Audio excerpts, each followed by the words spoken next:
YouTube, this is Charlie426, and today we have the review of the Robot Damashii figure, the Robot Damashii G-Self.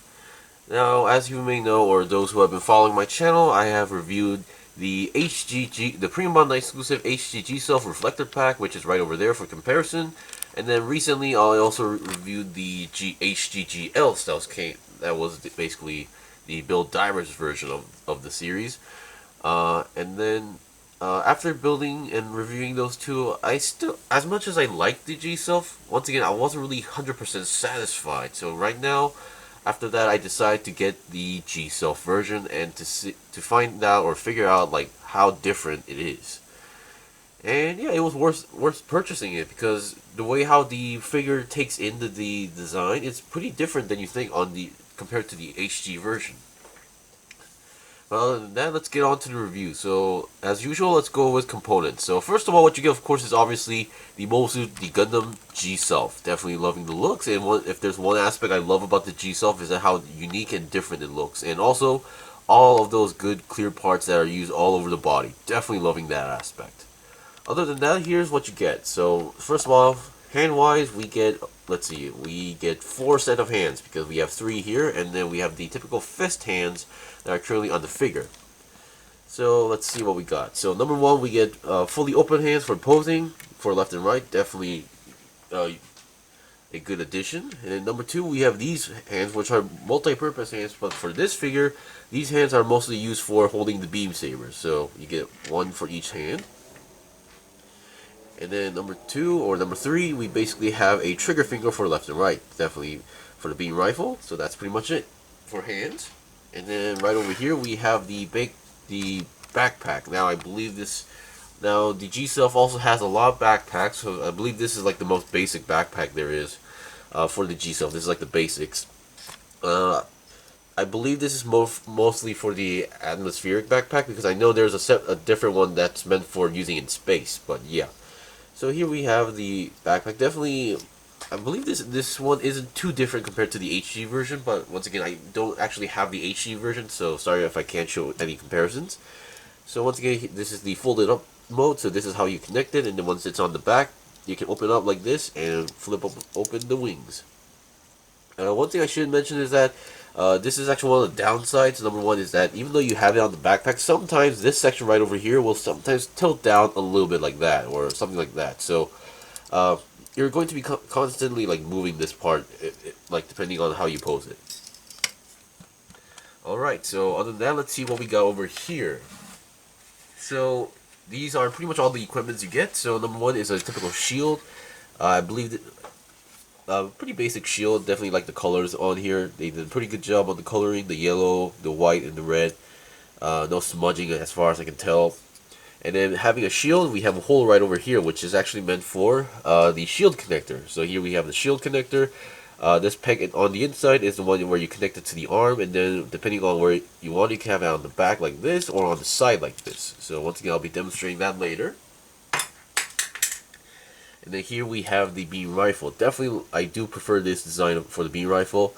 Yeah, they did a pretty good job on the coloring, and I believe I might be confused with a different kit, but I believe the HG version doesn't really give you this much detail in terms of color. So yeah, pretty good. And then here we have this connector. This is actually a connector meant for the figure itself. So currently on the figure on the bottom there is a hole, so you can connect your action base right over there. But if you're having trouble, you can also plug it right here, and then have the action base connect to the back if you need to. So that's pretty much what it is. And then finally we have the beam sabers. The beam sabers come in like this with the the beam saber hilt and the beam effect part. But if you want to, for some reason, you can take it off like this, pretty easy. Although you don't really have any ways to actually store the beam saber hilt, so you're pretty much going to be storing it like these. So we get 2 of those, and that's pretty much it for the equipment. So once again, let's go over the actual articulation now. Actually, before going to the actual articulation, maybe it would be better to show you guys the comparisons first. So here we go. And sorry if I sounded a little bit off because I was drinking last night and I came home really late. So yeah. Okay, so here we have a side-by-side comparison. Now, height-wise, they seem to be pretty similar, but in the end, the how should I say, the Robot Damashii, the figure version, seems to be a little bit slightly higher or taller. And obviously, when it comes to details, I think definitely the Robot Damashii version, the Robot Damashii version did a much more better job in terms of the looks, because it definitely looks like the looks that you see in the anime. While the HD version, they did a pretty good job in terms of proportions, but I believe there's some detail, or there's just something about it that doesn't really look right. And obviously the horns or the fins are much more pointier as well. And obviously being a figure, this one, everything you see right over here is not stickers. Everything is well painted. While honestly, I think the G-Self might have been much more popular if only they would have done a better job on the head, because especially this part is not really that good for it, because this thing is entirely a big sticker on its forehead. Not that well done. And other than that, let's see what else differences they have. So we saw the head. Now in terms of body, so it's pretty much they both have like a clear piece on the cockpit section, while the HD version is pretty much empty on the inside, but on the Robot Damashii version you can see there's something inside there.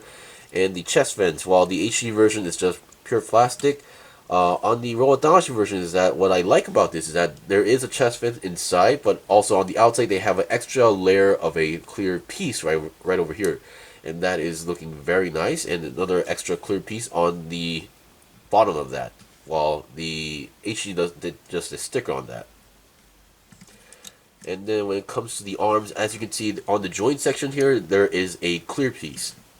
Well, on the HD, now technically you have to use a sticker, but I forgot to use a sticker on this one, but yeah. So you can see there's a lot of differences when it comes to like these small details going on here. And obviously being a more, how should I say, figure-y look, and they were going for more the anime look, definitely we have more round parts compared to the HD version. The crotch clear piece also definitely different size. The legs, well, in terms of the legs, I believe they're pretty much the same format, but different like size and details going on here. Now this part can also spin around. Now this part, the HD part, is much more stable here, while the Robot Damashii version, now this can also spin around, but sometimes depending on how you play around with the figure, you might find out that this will pop out a little bit easily. So yeah, maybe you can glue the pegs onto here, so that really doesn't happen too often. Alright, so we see the... Oh yeah, and before that, if you're wondering if you can attach any HG backpacks onto the Robot Damashii version, the answer is no. Because if you look at the backpack, there's these holes where you actually connect the backpacks here. The HG version is much more smaller, so yeah, they don't really fit together. Alright, so now let's get on to the review.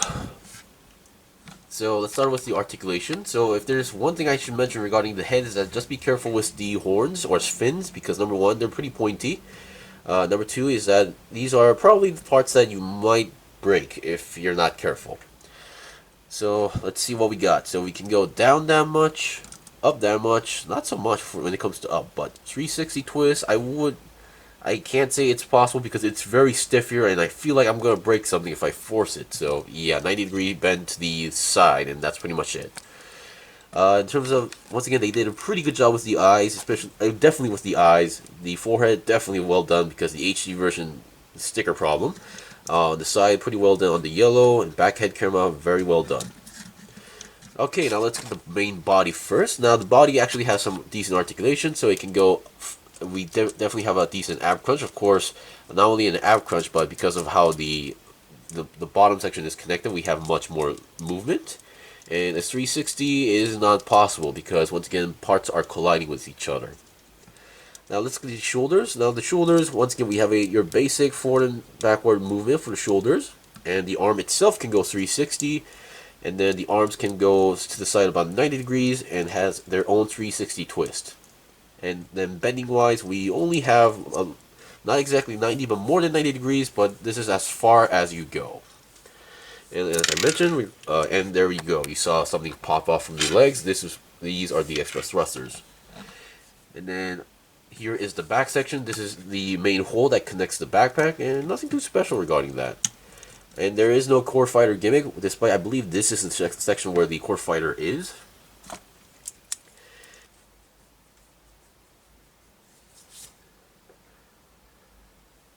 Okay, sorry for the cutoff, but something basically happened outside of my room, so I had to check it out. So I think we stopped at the leg section, so I'll start over with the leg sections right away. So here we have the leg section. So we've seen the front skirts where they're all connected to ball joints. So the front skirt can move pretty well up to 90 degrees. Side skirt also can move 90 degrees to the side. Back skirt does not move at all. And here we have the legs. Now the main leg connection is a ball joint, as you can see. And then we have an extra swivel here, so we can reposition the legs, or yeah, leg position if you want to do so, but not too much. And what you just heard was the sound of the leg booster falling off once again. So I really suggest you glue this on if you can. So here we have now this may look like a side swivel though, but it's not actually a side swivel. While this top part looks round, but if you look at the bottom section right over here, that's actually a square piece. So this thing does not have a side swivel at all. And one thing I've also had an issue was that, well, not really an issue, but this back skirt part kind of moves on its own. So I actually had this section fall off once, but I basically put it back in. So just be careful about that, or it could be just mine. So the legs can go about 90 degrees to the front, and then back, not so much. But the legs can also go to the side 90 degrees, so that's pretty well done as well. And then the bending point of the legs, so actually let's take this off. So it looks like it should be able to technically bend more, but right now the armor is colliding. And as you can see on the legs, these parts are all clear plastic, even on the back sections right over here, because I believe the HG version, these sections were all stickers as well. So well done for the Robot Damashii figure. And then finally we have the feet, which are pretty much your typical ball jointed feet, and we can see there's a ball jointed connection regarding the ankle guards right over here, ball joint right over there, and we have a nice toe bend that goes down and not up. Okay, now we've seen the basics of the figure. Also, just be careful with the front and back skirt because I did have them pop out a few times before, so just be careful. Okay, so we see the basics of the figure. Now let's look. Now I'll be right back with its set of equipment. So yeah. I'll be right back. Okay, I'm back. Here we have most of the equipment attached to the figure. So number one, I have the backpack obviously on the back. On the left arm, I gave it the shield and attached the shield onto the side of the arm. And on the right arm, I basically gave it the beam rifle at the moment. So so there are some parts I forgot to mention on the previous section. So number one is that not only you have a connecting point on the bottom of the figure, but also on the bottom of the backpack, we also have another connecting point right over here. So once again, if you're also having trouble connecting to the bottom section, you can always use this extra adapter to connect it on the bottom section, and then now you can connect it not from the bottom, but now from the back if you want to do so.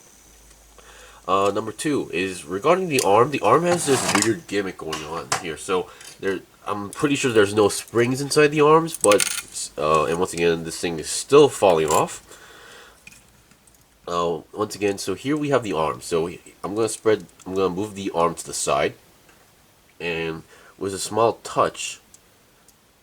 Now it's not really too obvious, but depending on how you do it, so the arm has this gimmick where it wants to go back to its original position like that.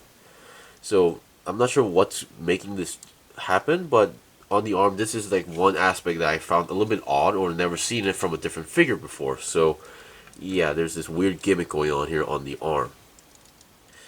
So one downside regarding this is that sometimes when you're positioning the arm, they might move on their own and go back to like their original position like this. So that's definitely one weird aspect going on in the figure. And regarding how the backpack works, once again, I should actually take this off. So originally what you would do is that the backpack would be like in this state. Then you attach it to the back. Now, I did say peg, but the way how it connects, it's more of a clipping mechanism. So you should hear a click. Like that. You hear a click, and then you're good to go. So you can move the backpack, or open up the backpack like these, and then open up the wings. And there you go. Pretty good. And yeah, that's pretty much it for this one, and there's only one thing left to do, so I'll be right back. Okay, I'm back with the last set of equipment. So basically I gave it the double beam saber treatment on each hand. One of my favorite parts or battle scenes in the series was that the G-Self actually like does like a jump stance and then does like a double slash using two beam sabers. So yeah, that's what I'm pretty much doing. So as you can see, you can pretty much pull it off. and the hands actually hold the beam sabers pretty well, so no need to actually worry about those being wobbly or falling off at all. And that's pretty much it for the review. So once again, before I end off, the hands are pretty much the way how you connect the beam sabers is pretty much just plug it into the hand and you're good to go. So once again, we've seen like two different HG G-Self kits, and one from the original series, one from the Build Diver series or Build Fighter series, and then finally we got the Robot Damashii figure. So far, when it comes to looks, I guess the Robot Damashii definitely wins. But when it comes to like stability and stuff, maybe the HG might be better. So I can't say which is the more ultimate version or which one is the best to buy. But if you're a person who really wants the best looks, I would definitely recommend the Robot Damashii version. Anyway, thank you for watching the review. This was the review of the Robot Damashii G-Self. If you guys got any questions or requests, leave a comment below.